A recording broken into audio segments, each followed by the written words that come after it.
Today, we are taking a look at a very unlucky aircraft, the Blackburn Firebrand. Now, this is an aircraft that definitely deserves a deep dive video, and one is planned for it. Now, this is not because the Firebrand had a profound wartime impact or enjoyed a long and effective service history. Indeed, the inverse is closer to the truth. The history of this machine plays out like a satirical comedy, written by engineers who had taken insult at the Air Ministry, the Royal Navy, and the laws of aesthetics in general. But today we're going to look at it briefly, as the topic of British strike aircraft was voted on by Patreon supporters and YouTube members. So where does this sad story begin? Well, the Firebrand would start life in March 1939 with a series of ever-changing specifications. The Air Ministry initially issued Specification N8/39, calling for a two-seat naval fighter to replace the Skua, the Fulmar, and the Sea Gladiator. This specification reflected interwar fleet air-arm thinking that still prioritized navigation, endurance, and crew coordination for overwater operations, even as single-engine fighters elsewhere were demonstrating clear advantages in speed and combat effectiveness. But this was soon followed by Specification N9/39, which specified that the gun armament should either be 4 forward-firing cannons mounted in the wings, or a 4-gun power-operated turret. Alas, this was still the period when confidence in the turret fighter concept had not yet fully collapsed. However, wartime operational experiences would soon lead to the collapse of said confidence, and the specification was amended again. Specification F5/40 called for an aircraft with wing cannons only, and not long after that, it was then superseded by yet another specification, which is N8, which abandoned the twin-seat concept and specified a single-seat design only. Then, because so much had changed, the whole lot was essentially bundled together and written into a brand new specification, which was N11/40. That's 5 different specifications within the space of a year, and they would not be the last. Blackburn's chief designer at the time, G.E. Petty, did his best to adjust to the Air Ministry's mood swings, and eventually the Blackburn design B-37 was submitted as a contender. In competition with Blackburn was Hawker with the P-1009, which was essentially a navalized version of the Hawker Typhoon. Also, in semi-parallel development was the Fairey Firefly. At this stage, the Navy had split its requirements and was now looking for 2 fighters, essentially. A single-seat type that was geared towards defense and traditional aerial combat, and a twin-seater aimed at offensive strike missions. Blackburn and Hawker were aiming for the former, and Fairey was going for the latter. Between Blackburn and Hawker, Blackburn did have the advantage, as they were developing a purpose-built carrier fighter rather than adopting an existing land-based airframe.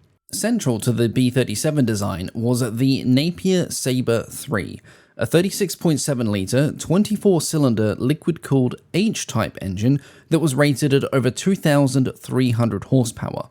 This was offering performance well beyond anything that was then in fleet air-arm service, and it would be placing the Firebrand in the same power category as contemporary high-performance RAF fighters.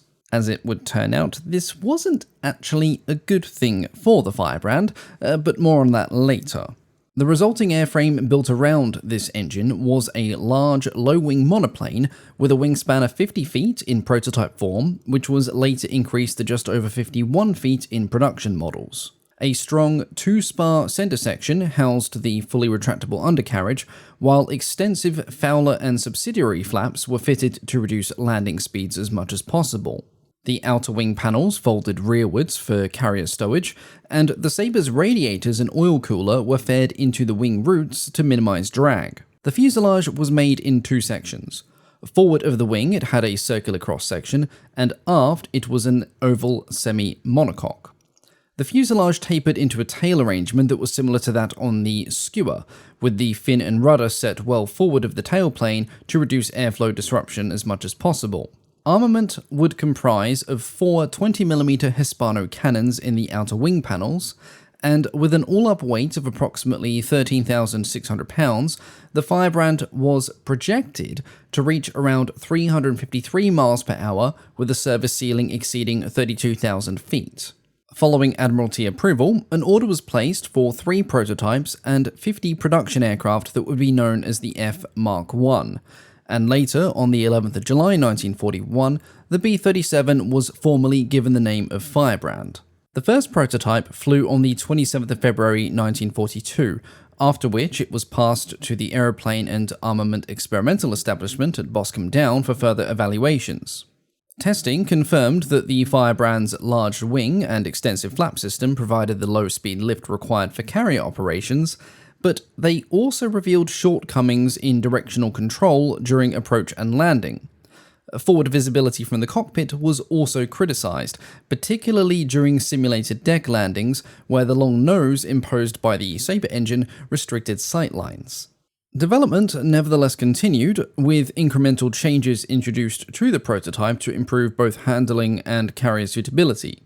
Provision was also added for 2 500-pound underwing bombs. While the aircraft did not display any fundamental defects during these trials, it also didn't really set itself apart from other carrier fighters that were already beginning to enter service with the Fleet Air Arm, be they British or those being imported from the United States. The Firebrand appeared to be adequate, maybe even good, but it wasn't astonishing. And then it all went horribly wrong. In early 1943, the Firebrand's development was overtaken by events that were entirely outside of Blackburn's control. And I like to emphasize this point because I know Blackburn tends to get a bit of a bad rep for some of the designs it's made over the years, but there was nothing inherently wrong with the Firebrand up until this point. However, because of said external situations, things are about to change very quickly when it comes to this particular statement. The Napier Sabre engine, around which the aircraft had been designed from the outset, was in critically short supply, and it was already being used for the Hawker Typhoon, which had become a priority interceptor and ground attack aircraft for the Royal Air Force.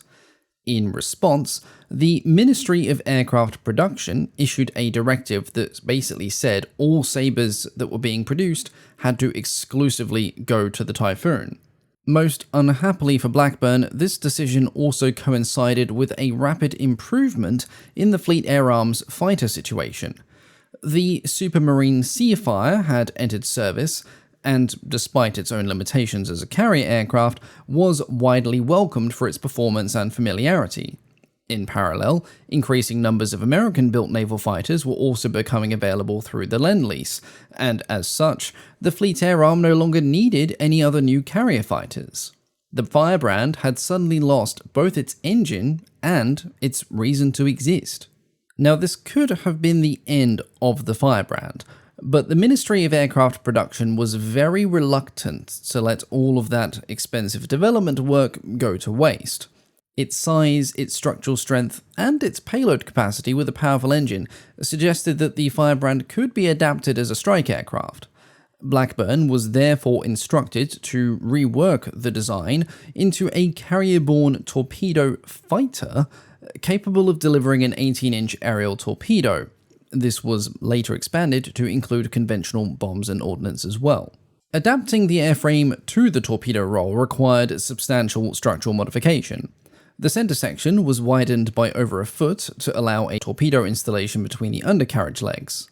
This altered the internal structure and the center of gravity, but it retained broadly similar handling characteristics to the original fighter version at the moment. The second prototype was thus converted into this initial strike variant and designated as the Firebrand TF Mark II, and it made its maiden flight on the 31st of March 1943. Later on that year, the unresolved absence of the Napier Sabre engine forced a further redesign. In October, Air Ministry Specification S8/43 authorized a re-engined version of the Firebrand around the Bristol Centaurus 7. This was a 53.6-litre twin-row 18-cylinder radial that produced approximately 2,400 horsepower. 2 prototypes were converted from incomplete Firebrand Mark I fighter airframes, and 27 additional aircraft were completed to this new specification.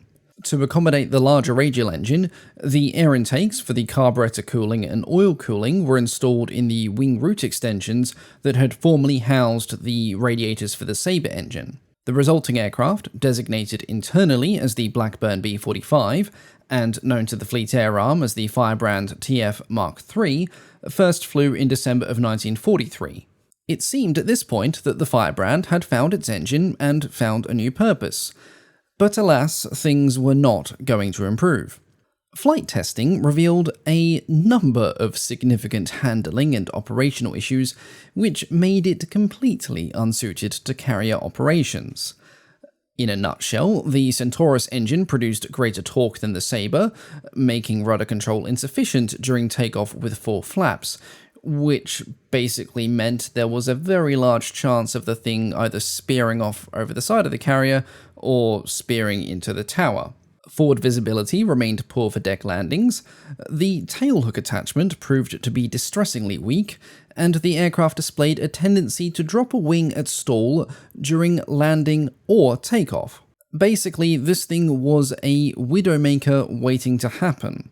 Unsurprisingly, when the first Firebrands were delivered in November 1944, none were allocated to frontline operations. Instead, they were dispersed among experimental establishments and service units for continued trials that would be covering handling, deck operation, and weapons integration. Basically, they were trying to fix it. By this point, the Firebrand was also no longer regarded as an urgent operational requirement, and its role had now shifted towards evaluation and refinement of the design rather than immediate deployment. This resulted in the development of the Firebrand TF Mark IV, which hoped to make the airframe a bit less lethal. Changes included an enlarged offset fin and rudder to improve directional stability, which also makes the Blackburn Firebrand a bit of a meme in some circles these days, because some people like to say that the vertical tail fin was large enough to have its own postcode, and there was also now a clear teardrop canopy that helped improve cockpit visibility. With the Mark IV, its strike capability was also expanded. The aircraft could now carry either the 18-inch torpedo, 2 2,000-pound bombs, which were supported by retractable wing spoilers to limit speeds in a dive, or it could carry up to 16 3-inch rockets. Production of the Mark IV totaled just over 100 aircraft, the first flying in May 1945, but only 15 reached operational squadrons by the 1st of September 1945, after the war in Europe had ended. Following the end of the war, the Firebrand entered limited post-war service with the Fleet Air Arm in its finalized form as the TF Mark V. This variant incorporated a series of refinements which were intended to further improve deck handling. This included horn-balanced elevators, lengthened aileron tabs, hydraulically boosted aileron controls, and rocket-assisted takeoff gear, which would aid for heavily laden carrier launches. 70 of these new TF Mark Vs were produced. Alongside them were also conversions of approximately 40 earlier airframes to the same standard. Unsurprisingly, the post-war career of the Firebrand was not particularly exciting. Operational use was confined to a small number of units, most notably numbers 813 and 827 Squadron, which operated the type aboard the carriers HMS Illustrious, HMS Implacable, and HMS Eagle. In service, the Firebrand finally fulfilled the strike role for which it had finally been redesigned for, but it did so in a rapidly changing post-war environment. Jet-powered aircraft were already beginning to dominate future planning, and large piston-engine strike fighters faced diminishing prospects regardless of their capabilities. As a result, the Firebrand saw no combat operations during its career, and it was withdrawn from service in 1953, replaced by the Westland Wyvern. Now, in my opinion, the Firebrand cops probably a bit more flack than it deserves. All in all, it was an aircraft that never really had a chance to actually prove itself. Delays due to shifting specifications and then its chosen engine being yanked out from under it meant that by the time it was finally airworthy in operational numbers, the war was over and it was running on a completely different design specification. Unfortunately, because of its limited production run and lack of operational use, or fame, or appreciation, no examples of the Firebrand survive today. But we still can look back and wonder at what might have been. Perhaps it could have been the Fleet Air Arms match to the Hawker Typhoon, or maybe its directional control issues would have left it being a large, lumbering target. Now, these are questions I'm going to attempt to answer in hypothetical terms in a deep dive video on this unlucky aircraft, but that will be a story for another day. As always, thank you all so much for watching. And a big thank you, of course, to the Patreon supporters and YouTube members who help keep this channel going. A big shout out, of course, to our Wing Commander tier supporters, our highest tier members, and a warm welcome to Deso Callahan 5677, who is the newest member of this special group. Now, because I am taking time off over Christmas, this will be a pre-recorded end screen, so if I do miss any new members on the screen here, please don't panic, I will update everything in January with the new upload. Hopefully, if my plan has worked out, this will be one of many videos I have uploaded in the last 2 weeks of December, as part of a sort of present for all you wonderful people, newly joined or regulars, who have supported my glorified lectures over the last 4 years. But that is all for today. Thank you all so much for your continued support, and I will catch you all next time. Goodbye.